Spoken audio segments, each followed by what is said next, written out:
I run a guest house in Oxford, which lends itself very well to looking after small creatures.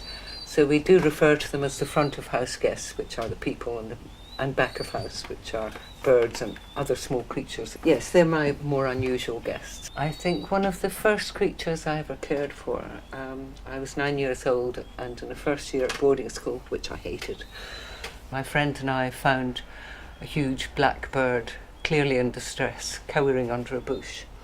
And it was a big young rook, and its wing had been shot. So we took off our coats and wrapped it up and said, Miss, we'll have to look after it. So the bird, of course, never flew. It was never going to recover from that injury. But it became the love of our lives, really. One of the most charming creatures I looked after this last summer were a family of 5 baby swallows. The babies threw themselves out of the nest, and they ended up with me, and gradually they moved into bigger cages, to the aviary in the garden, then plus the outside aviary, until they were flying beautifully. And then I asked a friend who I knew had swallows nesting in our stables if we could take them up there. And as far as you can tell, it was the best release possible. We let them go quietly in a stable. They circled the stable and they were all shouting and terribly excited. And then they all flew out the stable door and a swarm of swallows came from the sky. The other birds must have heard them.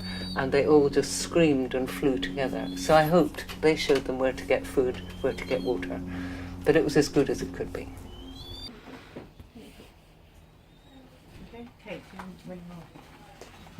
ready, I just need to get their food. Now with the parents, they would get the parent to open the beak. See, so now it's asking for the food, okay? So this little bird, because we've done it before, so it looks terribly easy. Okay. And they would get about 20 mil at this size, 20 or so mil at each feed. And because they have crops, you can put in really quite a lot of food, and you check the crop and see. So I can feel that little bit I've put in.